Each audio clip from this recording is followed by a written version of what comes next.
No, my dad always tell me something. When God closes a door, it's because that's not the right key. There's a bigger door that is waiting for you, and He wants to open the better door for you. When I had my own issue, I was so unhappy and I was so sad. I was really down.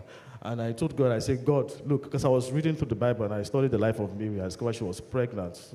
Then the Holy Spirit gave me that illustration that, look at it this way, Mary was pregnant, carrying Jesus. But from my own perspective, it's like Mary was carrying a vision. Mary was carrying a vision. And when Joseph actually saw Mary and realized that this person is carrying something, the first thing he wanted to do was to break up. Then I realized that sometimes the strength of your vision repels people who are weak to handle the vision that you are carrying. So sometimes it takes God to reveal Himself to that person and say, this is your wife. So that means the person that is meant for you is the person that has a revelation for you. So that means if you're actually talking to somebody and the person doesn't have the revelation, doesn't have weak, naturally that person will repel. You know, have you ever been in a relationship before, especially for the sisters? You're having the vision is so strong and so heavy, but the person you are communicating with is not the same frequency with you. And you didn't even break up. This person naturally just decided to walk away. Why? Because of what you are carrying. What you are carrying is big. What you are carrying is heavy. And the person that is meant for you is the person that God has revealed for you. And God is cooking something big for you.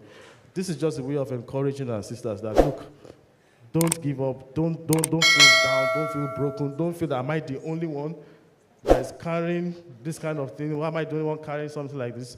So please, like for me, I told God, I said, God, look, I don't even care about beauty again. Just give me someone that is pregnant. Of course, pregnant with a vision, you know what I mean? Just give me someone that is pregnant with a vision. That's what I want. I don't want someone that is pregnant. I don't want someone that is pregnant. I was crying and I was, praying that prayer. And I prayed that prayer with my heart. But when I saw my wife, oh my God. What Pastor Lawrence said, he said, hey, I said, I know this was the person. I just said this was the person, and it to me was, when I was having a conversation with her, we were discussing, it was like I could tell we are on the same frequency. It was like playing table tennis of vision. As I was tossing the egg to her, she was tossing it back to me. I was giving her, giving back to me. I could tell that we're on the same frequency. I've been in relationships where the person doesn't even want to enter taxi with me or enter bus with me. Why? Because he just looks at me and like, how can you not have a car at this level that you are in? Like, you want to get married. How can you not have a car? And that was the major issue at that time. And because of that, I felt depressed. I started to calculate, so I will not even have a car and I will get married. And I will say I'm getting married so that I won't be car to carry my wife. Then my vision and my thinking started to be about cars. Why? Because of what she's carrying. So that means when you carry vision sometimes, and this is how you know that this person is wrong, when it's deviating your vision from the real thing to material things. I'm not saying material things are not important. They are very important. Where you will live, you have to find where you will live.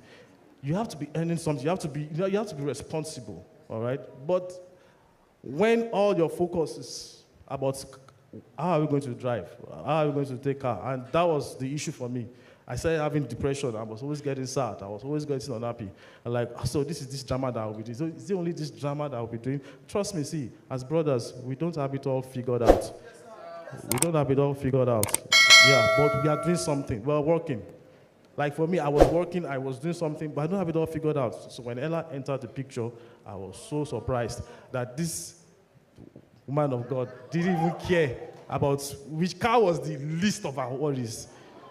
We enter taxi, we'll be happy about it. It's like a normal thing. I was thinking, and one of the things that attracted me to her, first of all, she came, I was a lecturer, she was a student, she was the finest in the school. I won't even lie. I won't even lie. She was the finest in the school. But beyond the beauty, what attracted me to her was her simplicity. She was just too simple. She was just very simple. So that got my attention. The fact that she was simple, comparing to where I'm coming from, all those things really added up. And we've been going. Now we are married and God has blessed us. I've realized something, that all I had as a single person was just a seed. As big seed. As a single brother, whatever you are carrying is still a seed. When God brings your helper, that's the vision carrier. That's the person that will plant this seed and make it grow. Where I am now is nothing compared to where we were or where I'm coming from. And when Ella wrote her first, so it's supposed to be vice versa. You're supposed to invest in her. She's supposed to invest in you. When Ella wrote her first story to me, it was in a sheet of paper. She didn't want me to see because she was ashamed. It was a brother in the institute that went to see. He took the paper and said, look at this sister. She's a good writer and everything. And when I saw the things she's writing, it was in a sheet of paper, in the book and everything. But right now, she's an author. She's a filmmaker. She's doing amazing things, you know. So, the issue now is that some people, they see the seed that the brother is carrying and they despise that seed. And say, look at the small thing you have. Look at the small thing. They know it's your responsibility to plant that seed and make it grow into a mighty tree. God bless you.